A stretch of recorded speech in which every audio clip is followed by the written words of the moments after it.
can't believe it's snowing again. It felt like springtime just a few days ago. Well, this might be the last snow we get. At least I hope so. Snow has nutrients in it.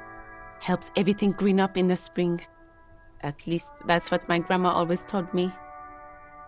Yes, think about the cute grandma, not the weird snow.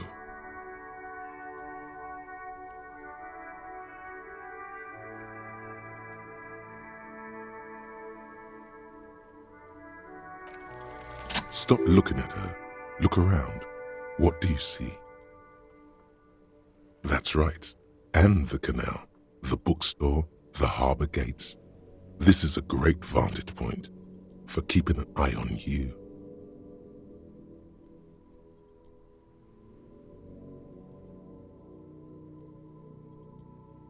Glad to have been of service. Now you know the locals are keeping tabs on you.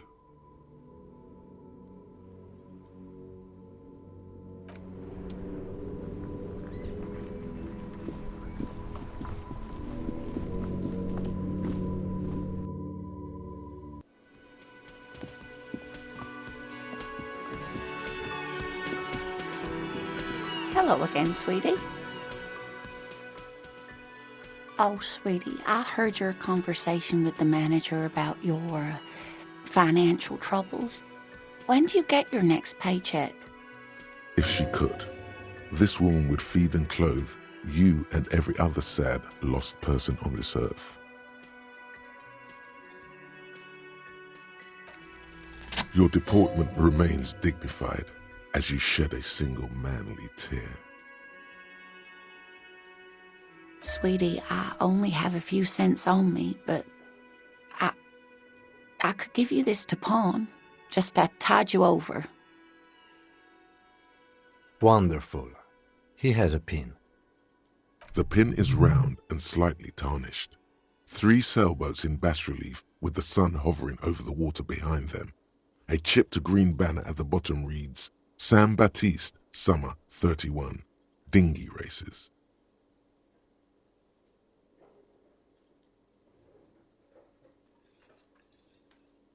It's easy.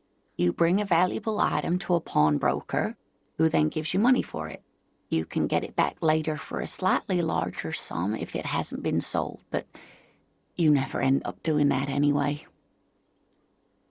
Cross the plaza and follow the road along the coast. Down by the water, there'll be a shack nestled against an old stone facade. That's the pawn shop. An old friend of my husband's goes there often. He says the owner is quite helpful. Items that can be pawned at Bird's Nest Roy's appear in your inventory under the Items tab. You can pawn these items when talking to Roy.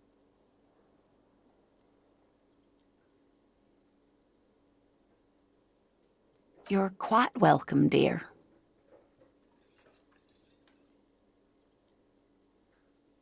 I hope you were able to pawn that old trinket. Of course, dear. I just wish I could have done more.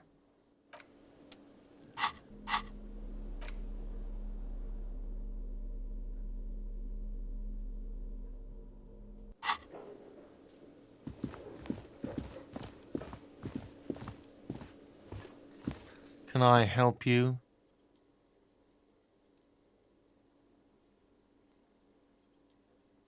Mine? No, it belongs to the Whirling in Rags. Thank you for clearing that up. Why do you keep the container locked? Why? To keep the hobos and drunks out. That's why. And the neighbors, too. They put their trash there, and they don't pay for the garbage company. I thought as much. And are you the only party with access to the trash container? Well, yes. Us and the garbage disposal company. It seems a little callous, doesn't it? Something stirs in you.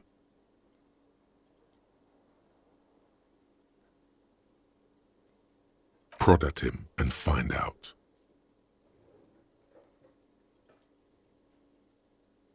Callous?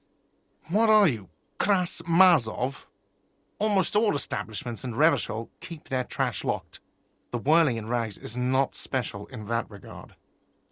Krasmazov, nom de guerre, was an economist and a historical materialist. He was a leading figure on the Garte side of the Centennial Revolution, where he headed the 9-day government. Mazov is considered the father of scientific communism, Mazovian thought, or Mazovianism. No one was implying you were, officer. Where were we? What do you need them for? It concerns the case. Please cooperate. Just bring them back once you're done, please.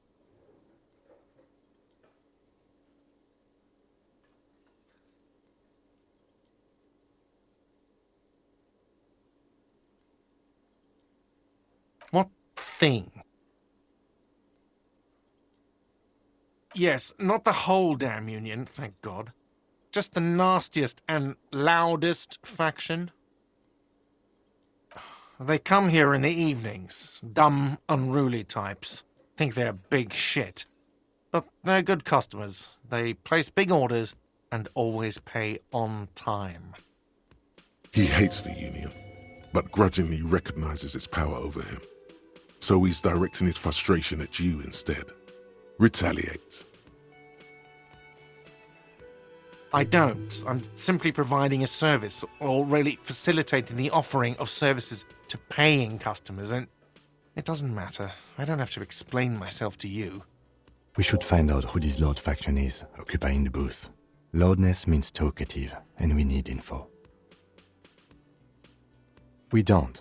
We have to wait. They'll show up sooner or later. Men get hungry, even striking men. If not today, then they'll be here tomorrow. There are these things called days. You sleep between them. He's saying they'll come after you've slept. Just making clear you got that. What? By the way, you should come back to this thing-based questionnaire if you see anything interesting in the whirling later.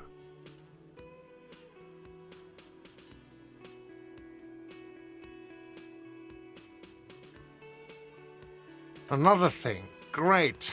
I love those. Yes? God. Oh, but he should be. Lay it on him.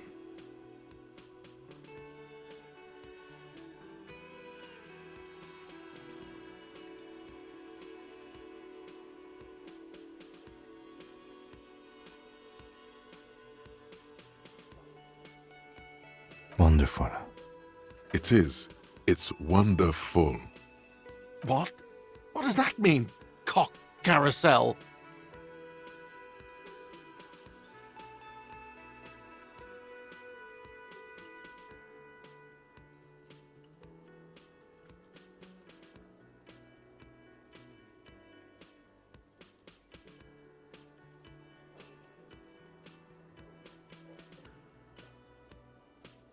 Does it mean you talked to her? What else did she say about me? What else do you need?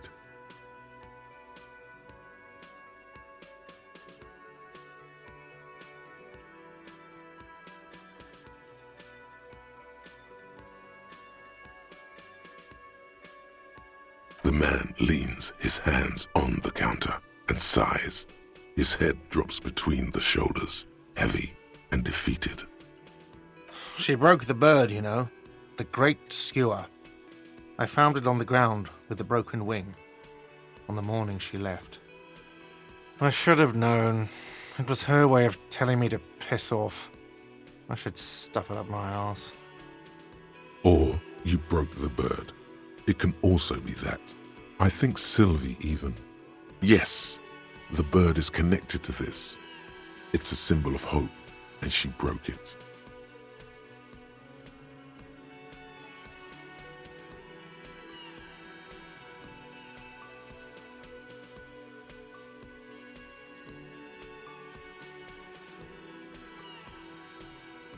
No, it was her. She's off to ride that carousel you told me about. Cock carousel. I understand now. They ride the cock carousel until the clock runs out. Here, have the rest.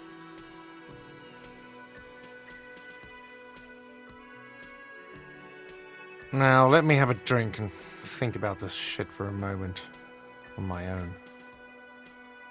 And there we have it. Isn't that beautiful? Another situation fixed by Dr. Love. Volumetric ship compressor. Bizarre scientific news from Revachol West today, where a police officer's shit has been observed at a pressure of around 495 gigadecimals. These metallic hydrogen levels of shit togetherness were thought to exist only at the center of collapsing stars, not law officials. It remains to be seen how long the shit singularity lasts.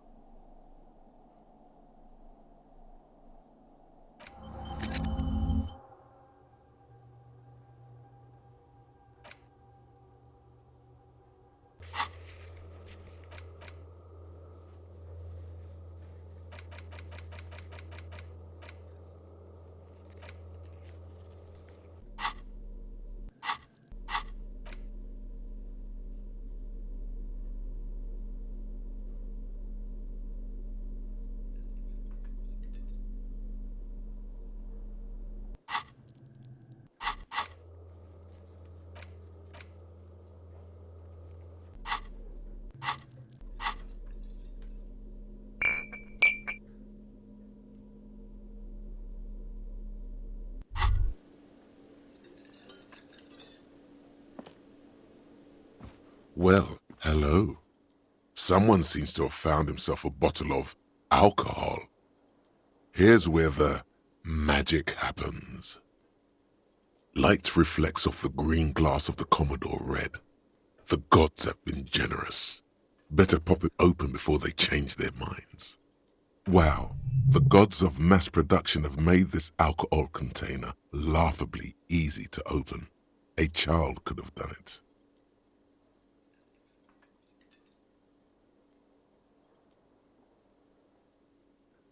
Oh yes, the chest pain and the dizziness. You've suffered long enough. Now it's time to drink, to live. There's a satisfying pop as the cork jumps out, and the hair on your back rises like an army at attention. You've been here before. Welcome back, detective. You're home now. Nothing. Some mental stuff. Nothing to be worried about. Physically, you'll be strong as an ox.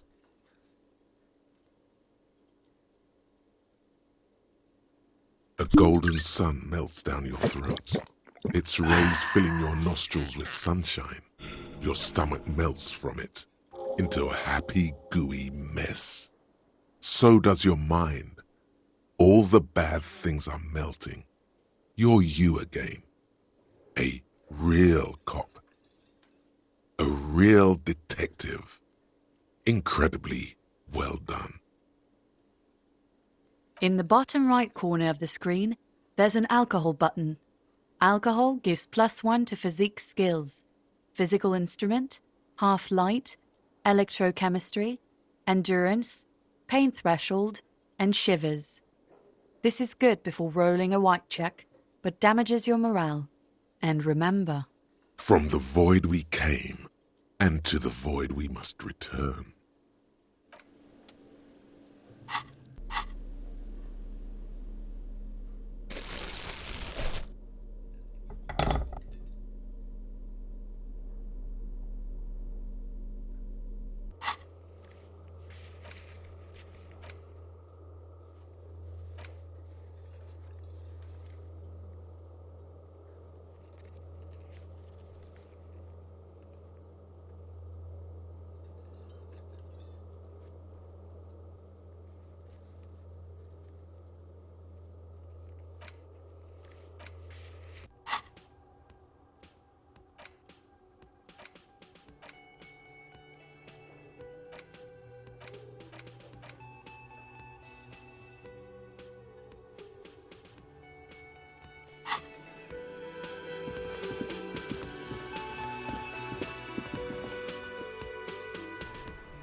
Hello again, officer.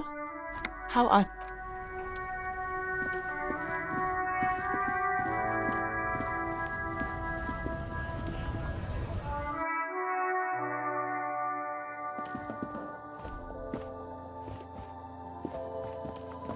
A small cabinet on the wall is filled with various Is this about the questions again? Because I don't really know anything.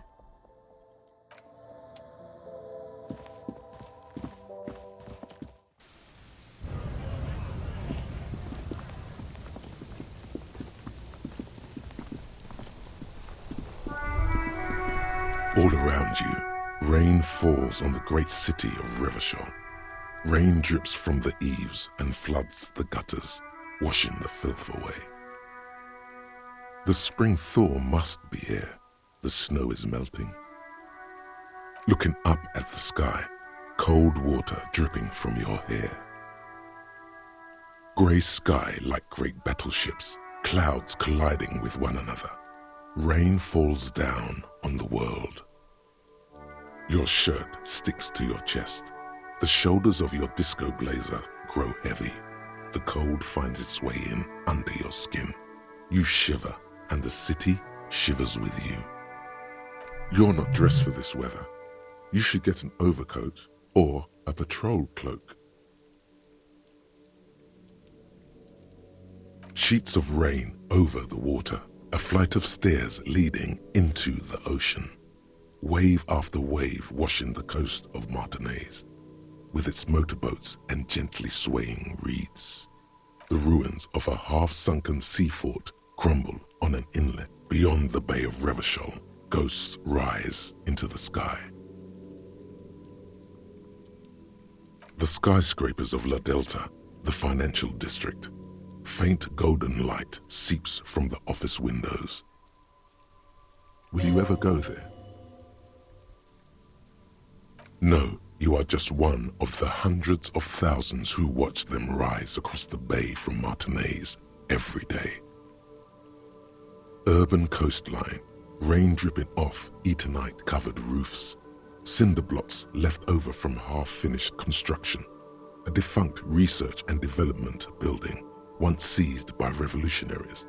An old wooden church stands on stilts above the water. Coal City, end of all lines. Your hair is an oily mess flecked with ash from neighboring coal plants. Smokestacks rise somewhere in the distance. There's a Frittte on the corner. A plastic coat is folded into a small triangle under the counter by the window. Beyond that, the strikebreakers have gathered. The great gates of the industrial harbour are locked. A chill runs down your back. You shudder like an animal trying to shake water from its hide. Behind the gates, heaps of supply crates, red and blue metal shipping containers, slick with rain. The Greater Revachol Industrial Harbour is an artificial mountain range. Immense wealth resides within, and immeasurable poverty in its shadow. La Drusienne, King Drie's passenger harbour.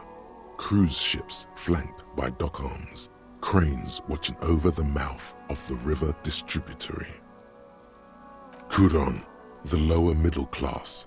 Distributary after distributary cuts the city blocks in half. 7-story buildings trail off into the rain. A silvery curtain of rain over the houses, the class divide. You have never been there. They don't need the law east of the river. Capeside apartments.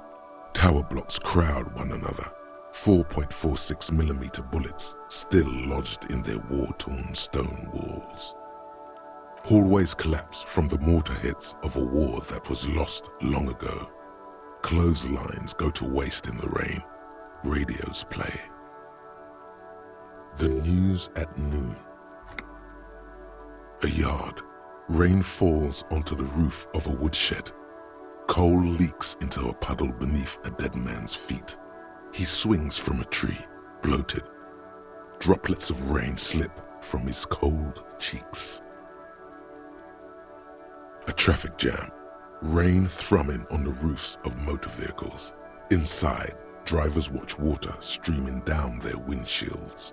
The statue of a king shudders. He too is cold. The canal bridge has been raised. The road ascends. A raised motorway loops above the ghetto. Beneath its concrete columns, a sea of rooftops, woodwork, and tar stretches northward. 4-story buildings as far as the rain can fall. The snows melt in Jamrock. Revachol is the capital of the world. Jamrock is the capital of Revachol. Droplets form on your eyelashes. It's home.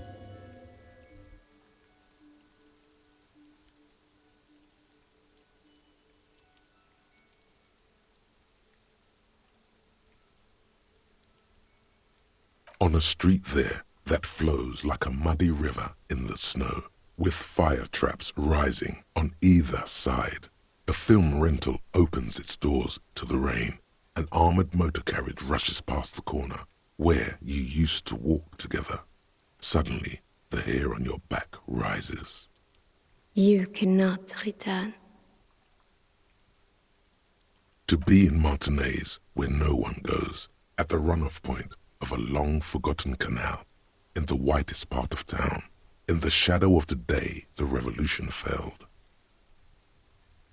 Standing in the rain, looking north, where Jamrock Rock City stretches inland. I have a brother in the cut. Where the wood at? In the rain-swept distance, above the rooftops of Jamrock, a repurposed silk mill stands perched above the motorway exit. Precinct 41 hunches in the rain. Your vision blurs. You wipe your face with your hand. The rain stings your eyes, making you look up and blink. Coalition-era statics hang like apparitions under the cloud cover. Way up there, where rain forms, rotors flutter silently. Your sight clears. This rain will not let up anytime soon. You should get a raincoat. There's a Frittte to the east. They sell them there.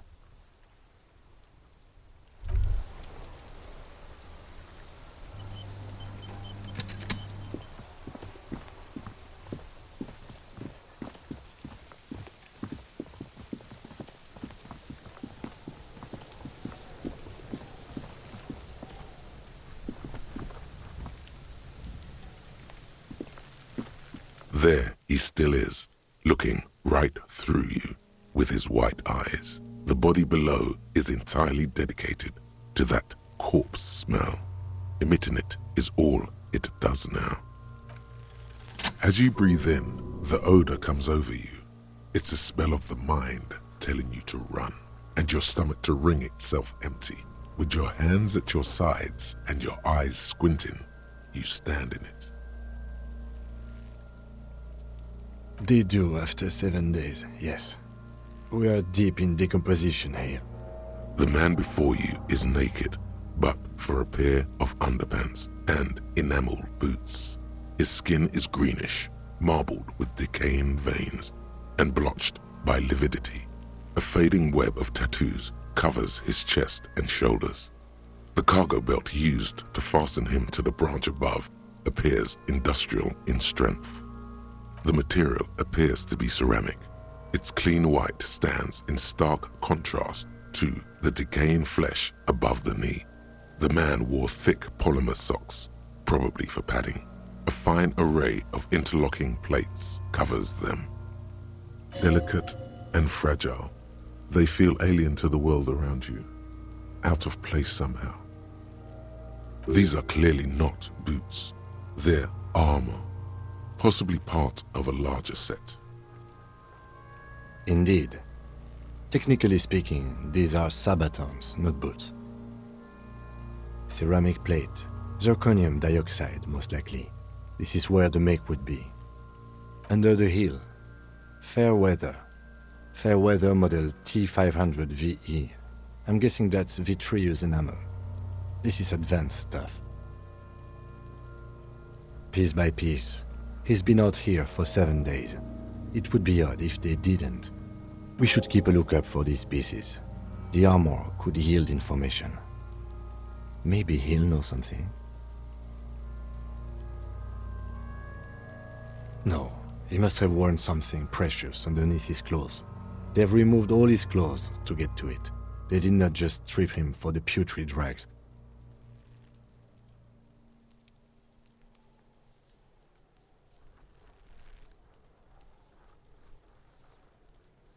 Someone could have cleaned the yard, but that's a question for the red-haired thing. I hear you, cop, talking shit about the Cuno. Come here and say it to Cuno's face. You wanna fuck me, huh? You wanna fuck the Cuno? They usually hang them completely naked for that. La puta madre, the Mazda, the Besmerties and the like. This one still has his underpants. What? Are you trying to ignore me now, fuckface? Cuno, this boots shit is super boring and the guy's a total Victopaz.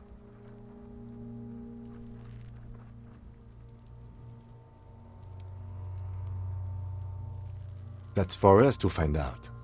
My initial report on the area suggests he was a security guard for the harbor company, but that's just hearsay. I agree. This equipment is way beyond what a guard can afford. It is. It's expensive. We've requested similar material for our tactical units for years now. The constabularies deemed it too costly. In that time, we've lost 6 men to semi-automatics. For a full set, about 4 years of wages. For the northwest region of Revachol, an officer's average yearly income is 5,500 real, unadjusted for rank.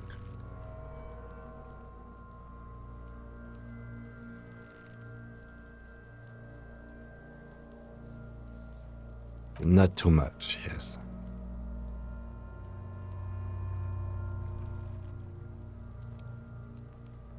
I have no idea what that means. A small bell-like sound fills the air, like tapping on the side of a porcelain cup. The pry bar in your hand is itching for some action.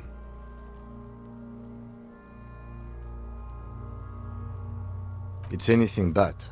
This material is a kinetic redistributor. It spreads kinetic energy horizontally, from plate to plate, dissipating it entirely. See?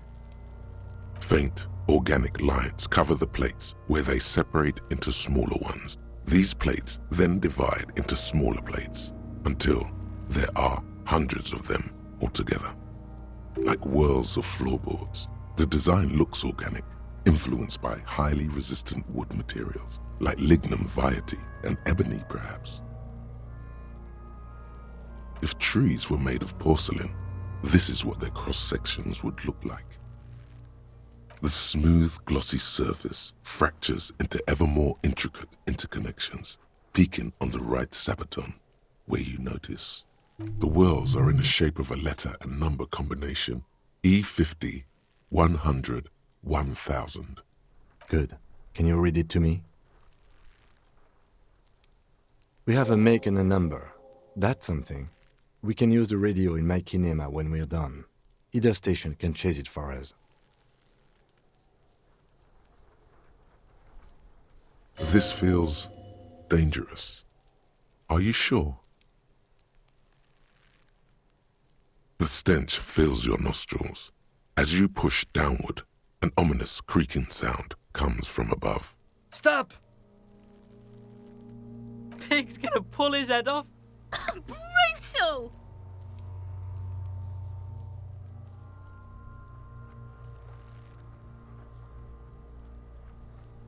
You're about to pull his head off.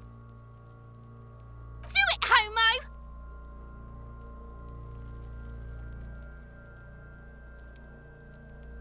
Pull his head off. There's no point performing an autopsy if you do. We'll have compromised the coroner's case. Indeed, From this angle, it does look like the neck isn't going to take much more. Being dead for a week has all but liquefied his muscles. What are you trying to achieve anyway? Why are you hanging on to that boot?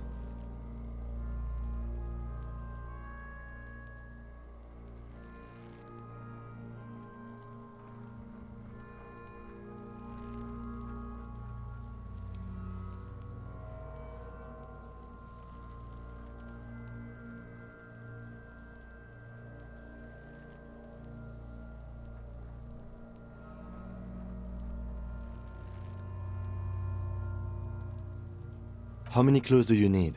You already found a number. Besides, there's no way you're getting them off. All the organic matter in his body has been flowing down into the boots. They are fused to his feet now. Why do you think the locals haven't scavenged them yet? You're sure there's a way to peel them off, but first the body needs to be down. And second, it would probably be better if the lieutenant wasn't around. The anticipation makes you crack your fingers. Feels nice. Nice and cracky.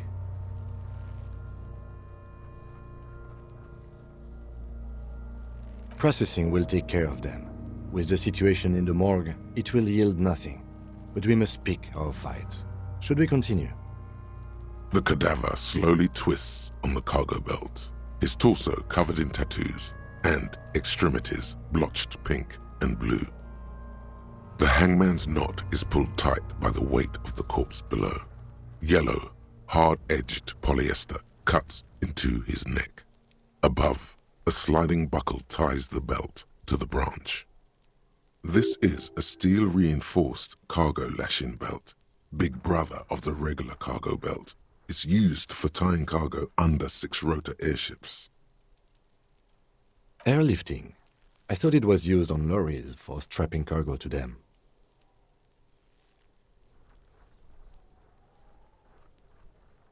The local harbor uses 6 rotors to shuffle containers around. I get the sense they use whatever was on hand without paying much attention to not incriminating themselves.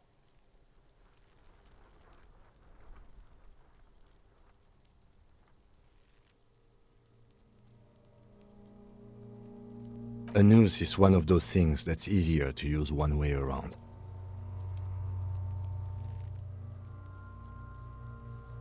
That ladder can't carry a grown man. I didn't see any splintering either, did you? I think they lassoed the branch, then pulled on the belt to close the buckle. Could be. The shape of the branch supports the theory. I was afraid it would be. Thin steel wiring, parallel strands. This makes getting him down more problematic than I had assumed. I'm still approaching this as a lynching, yes, motivated by the ongoing strike. You?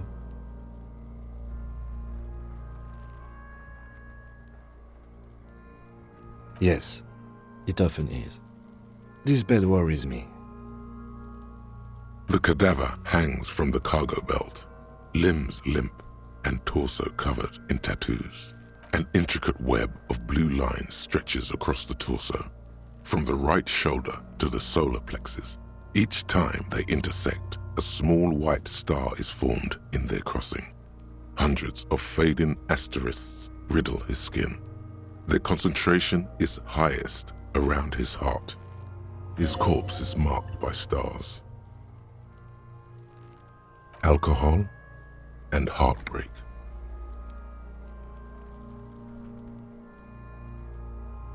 Of no nation that I know of. If anything, it reminds me of religious illumination, last or penultimate century. Men who live harsh lives often turn to innocentic worship. But which one? I see no trace of a humanoid figure. I agree. He takes a thin piece of milled aluminium from his coat pocket and pulls it open. Sounds like a sword being unsheathed. A small lens appears. Some sort of camera. Shit, Cuno! What the fuck is that? An instant color camera. I have only 2 ampoules, so nobody move. I don't want to waste one. A sound, a shrill flash, followed by the breaking of a small ampoule of glass. You see streams of color pour onto the thick, glossy piece of paper, rolling out. In case we need it.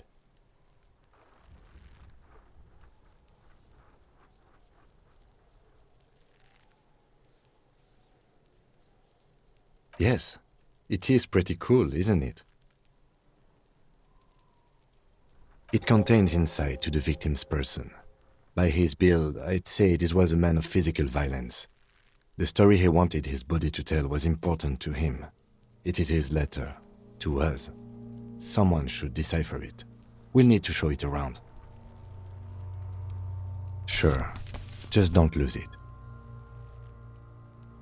The glassy-eyed corpse looks by, his mouth mute and his skin as colorful as the chemical rainbow on the photo paper, teeming with opportunistic organisms. You've acquired an interactable item. Investigate this item further by going to the Interact tab in your inventory. His eyes are milky white and blind to the world, protruding comically from their sockets. There is no one home, just subaquatic terrors there. Dark brown hair grows on his head.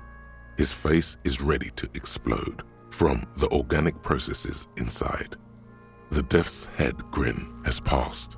What remains is an unrecognizable mess. The corpse is dead silent. You have no idea why you just said that. Who is he? He is male, 40-50, with an athletic build. The corpse looks right through you as you distance yourself from its stench, eyes like a shark. As you narrow your eyes, the monster before you blurs into a violent mess of green and pink. This is a trick. You've done it before. Pink is where the blood settled in the first hours post-mortem. You can use it to see if the corpse has been tampered with. Does his position at the time of death match the discoloration? Only the lower extremities are pink with a dash of blue. His fatted hands, thighs, and his neck, just above the noose. The rest of the corpse appears dark green in the cold spring air. I see it. His neck too. The lividity goes right up his chin. We have good, well-pronounced discoloration here. The monster comes back into focus, an explosion of color coursing with dark marbled veins. His stomach appears pregnant with something. Black liquid streams down his thigh and onto his boot. So, what do you think?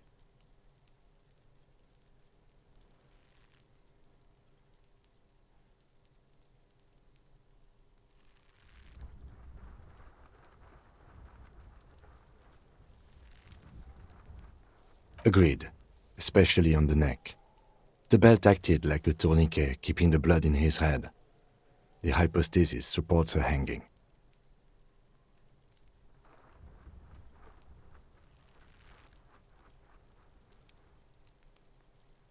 There's always a chance. We should check for ligament marks on his neck to see if they're in tune with the belt. We'll have to get him down first. A pool of blood and feces has eaten into the frozen mud below the man's feet. Purge liquid is dripping into it, drop by drop. The victim appears to have contained no more than half a kilogram of digestion at the time of death.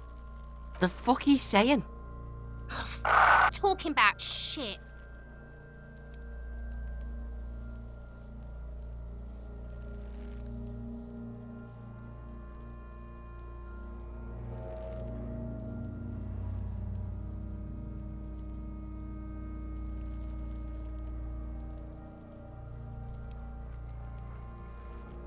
Did we? I don't feel lucky.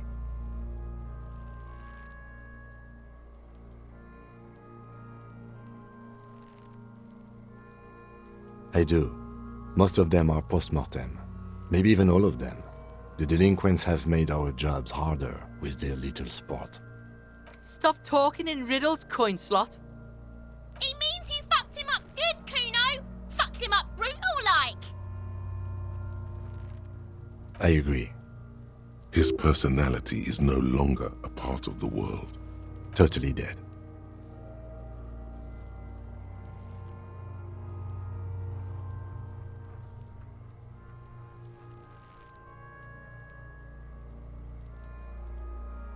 That sounds about right, yes. But there is no breath to catch. Only the cadaver filling the air and your nostrils. He slowly rotates before you, decomposing. Are you sure we finished the preliminary examination of the cadaver? We might miss some of these things once he's done.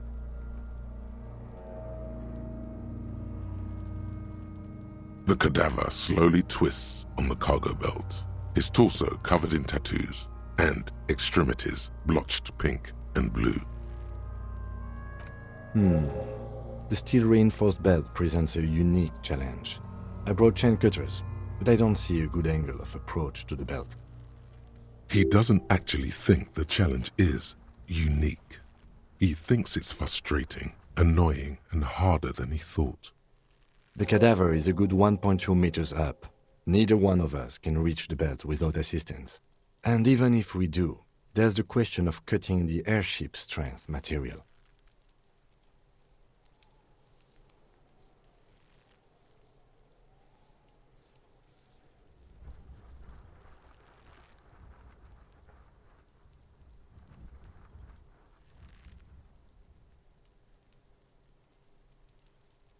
I was really hoping we wouldn't. The Union appeared to be suspect in this case. It seems like a dangerous route to go down.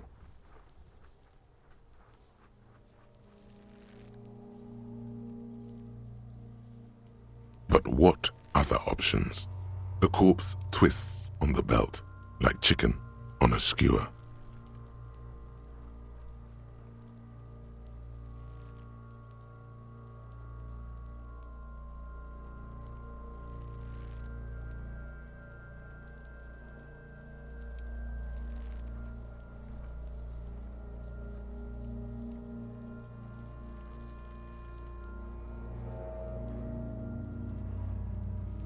Yeah! Bang bang time, pig! Shoot his head off! How? Where the buckle ties the rope to the branch. That's a good spot to aim.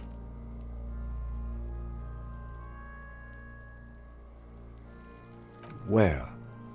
Ah, yes, I see. If the shot hits that, there might be a chance to release the belt. Yeah, now we're talking. Entertain a Cuno with some shit. They'll miss! The pigs will miss Cuno!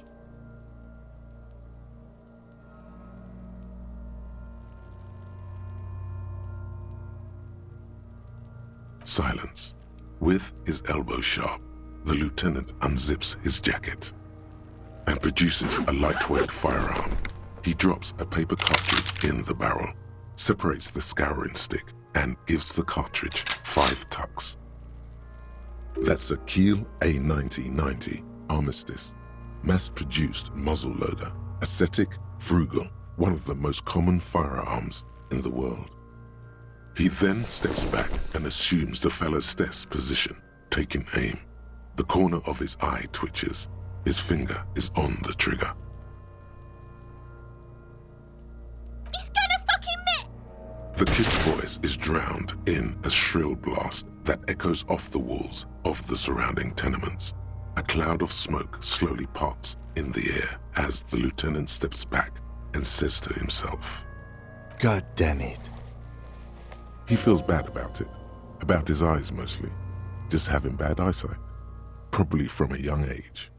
Whatever you do not console him. Fucking idiot! Mookabat asshole! Cuno could have hit it easy, but then Cuno's not fucking handicapped, is he?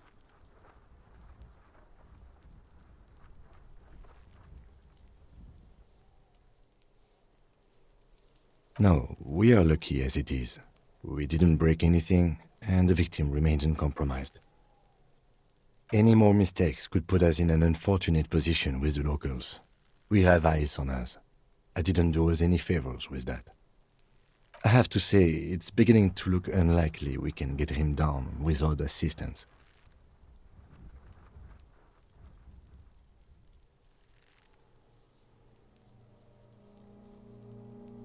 Okay, they do have the tools and the men.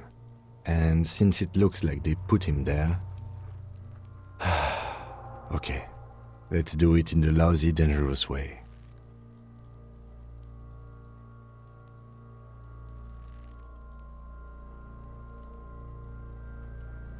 To ask the suspect for help with the victim's body? To be indebted to Frittte Clerk? Very much, yes. Which is why I would have preferred us to handle this ourselves. Clearly we can't. Suck my dick, bitches! The leader of the Union. A dangerous and corrupt man, from what I hear. You don't want to owe him much. Yeah? Don't go being someone else's bitches. You're Cuno's bitches. From the gates, by negotiating or fighting. I'm unenthusiastic about fighting. Or we can try to find some secret third path. It's unlikely though. To the gates. Let's negotiate.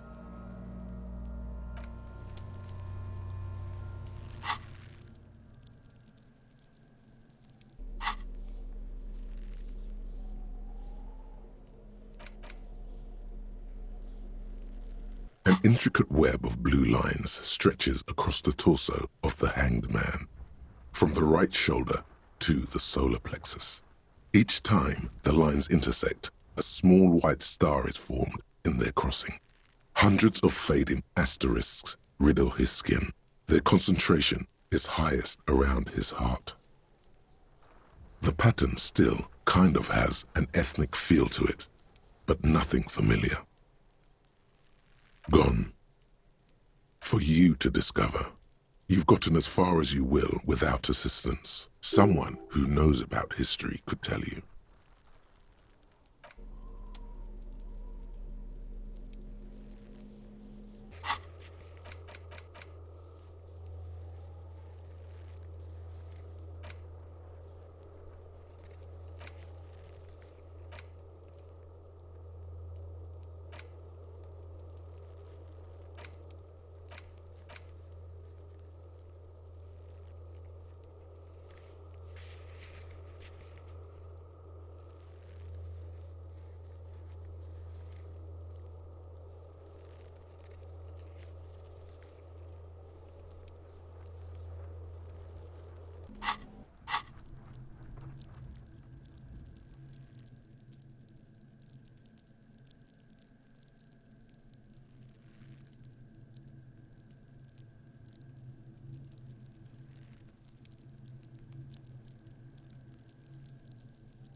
The man before you is naked, but for a pair of underpants and white boots.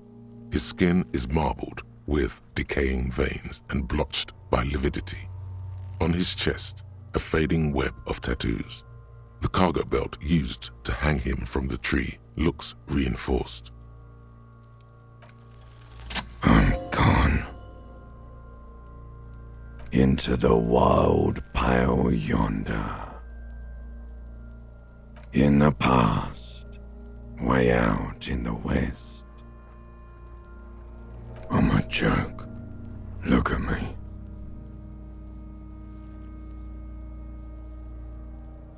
There is nothing funny about jokes either. A killer, a motherfucker, and a killer. Go ahead, Corpo? What do you mean? It's the power of your imagination. Go ahead. Ask me more questions. You fucking love questions. Because you're a copperoonie. Look at all of them go. Do you want more questions? Coming right up, copperoonie Rooney. This is getting upbeat now. Because you have love did me in, Provocopo. It was love all along.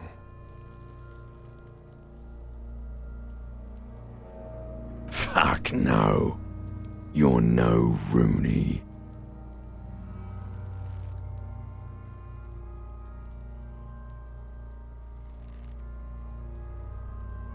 Between you and me, your name is probably Harry.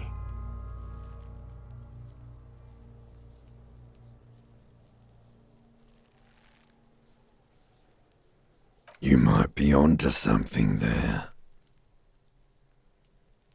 Sure, Lobo. I can ask you a question. Why are you doing this? Looking at my face, motionless, looking into my eyes, standing here. Why are you investigating my murder?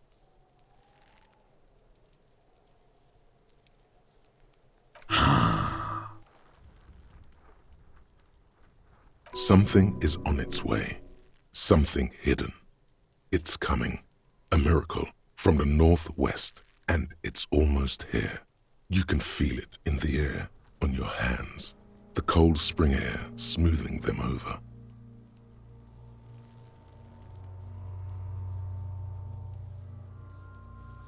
Do I remind you of someone? A child born with Muller's disease, harlequinism, grown up miraculously.